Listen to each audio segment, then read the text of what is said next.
Being made redundant from your job has got to be one of the worst feelings at the moment. I don't think there's ever actually a good time for it, but particularly now where the job markets are crazy, you're seeing layoffs and redundancies all over the place and in all sectors, even sectors you wouldn't necessarily expect there to be a lot of redundancies. So how do you cope with this sort of thing? And I mean, how would I cope with this sort of thing in my situation?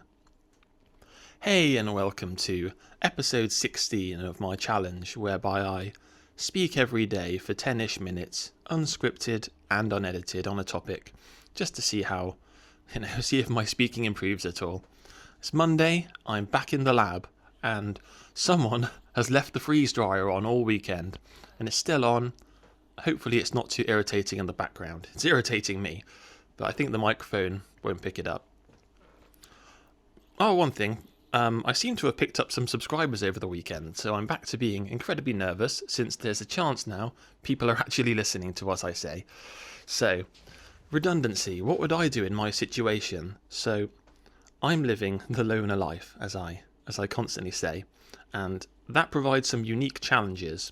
So, I work in quite a specialised industry. I'm a scientist, basically, and the area I live, there isn't really much alternatives in terms of if I want to continue being a scientist. So if I was made redundant, it would be a challenge. Now, why would I even talk about this? A couple of years back, there were mass layoffs in my company. Well, not layoffs, redundancies. And there were fairly generous redundancy packages, and I'll talk about that in a minute. But at the time, I was pretty terrified, because I was in a situation where it would be very, very tough to get another job. So I just had a lot of surgery, and as a result, it was over a 6 month, about a 12-month recovery time from this surgery, and the redundancies happened about fairly early on in this recovery time, so I was pretty worried. But that's when I started formulating my plan.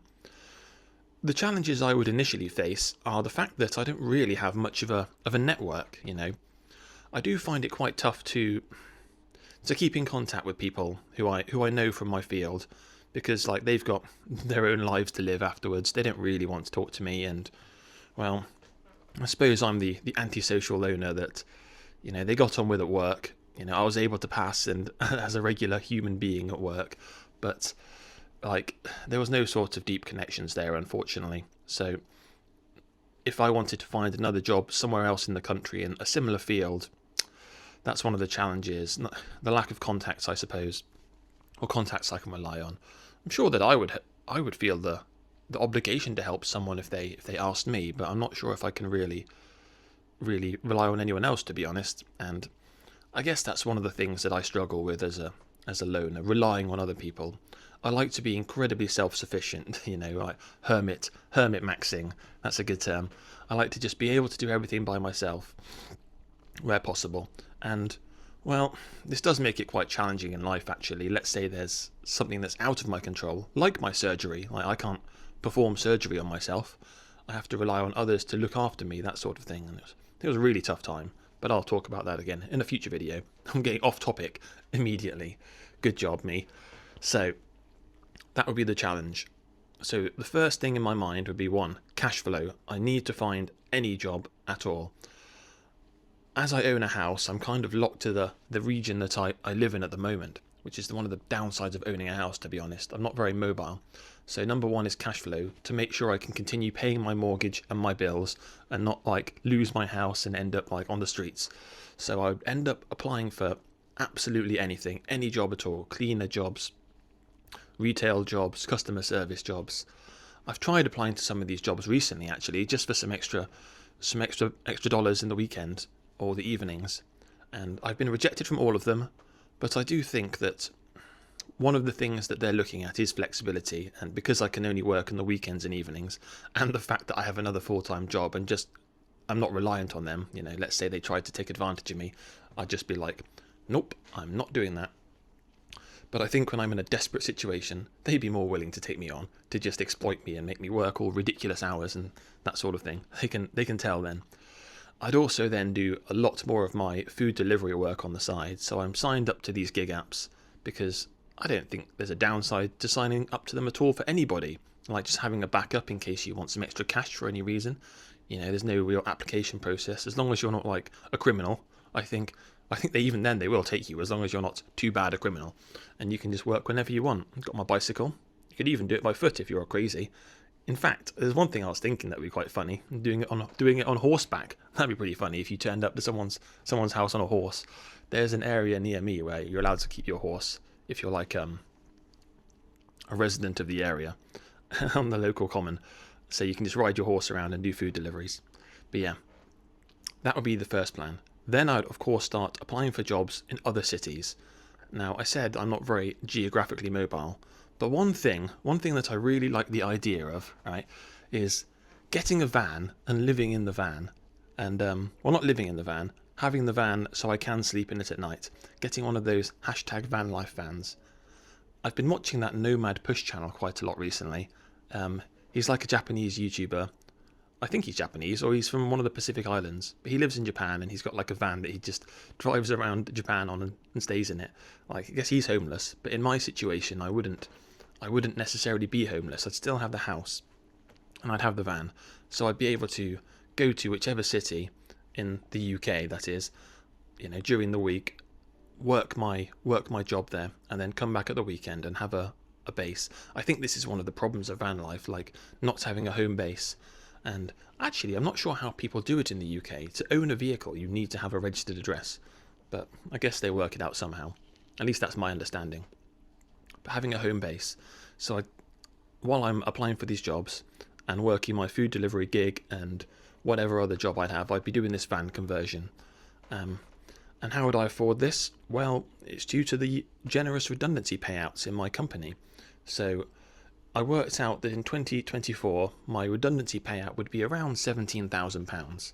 And the way I look at it, if I spend around half of that on some sort of van, and, I live the loner life, so I don't need luxury, as long as there's like a battery in there, like a bed, some sort of like rudimentary toilet perhaps, and maybe even some food cooking facilities, then that's all I really need. I say that, but in the depths of winter or in like the summer, I think I'm going to be dying in the van. Like, it's too hot, melting in there, freezing to death.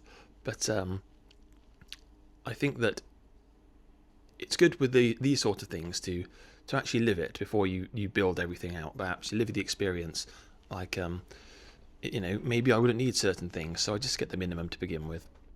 And the remaining money would be just to keep me ticking over, to pay my mortgage, that sort of thing. And yeah, so I'd be applying for jobs in my field throughout the country. I think I would, well, it would be a challenge, but I think I do have a lot of skills that a lot of other people in my area don't necessarily have. And that is, of course, I can do the job, but also one thing I've been doing ever since the great lockdowns is learning a lot of computer programming skills, in the sense that I can build applications to make my workflows a lot more efficient. So let's say, in a laboratory situation, there's a lot of inventorying, there's a lot of like equipment that needs to be managed and maintained, that sort of thing. There's a lot of health and safety that needs to be followed and adhered to. And I put together a lot of self-made applications that I learned from the #LearnToCode movement back in 2016.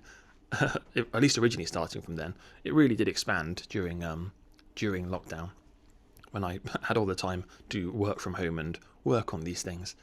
But yeah, this is one thing that would definitely strengthen my application, I think, because a lot of people working in my field, or a lot of institutions, don't have any money for this sort of thing, and usually everything is just like in an Excel spreadsheet or by pen and paper. Like, the technology hasn't moved on whatsoever.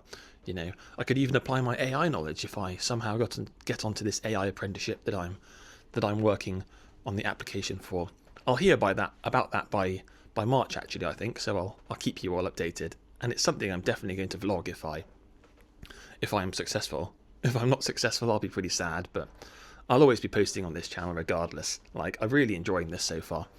Anyway, oh yes, and that's another thing I suppose I do once if I get made redundant and get a reasonable payout, living in my nomadic van life, roaming the country to perform scientific duties, and that would be to vlog it all, because I think that would be quite interesting. And when this idea came together in my head, I thought, wow, I almost actually hope this happens in some weird way. Like, I would be distraught if it happened, but in some way it's something different. I've been doing the same thing for almost 10 years now, and just something different that wouldn't destroy me, and that I just get to enjoy, something I could say that's my own. Because thinking back on it, there's a lot in the last 10 years I can't really remember of my life.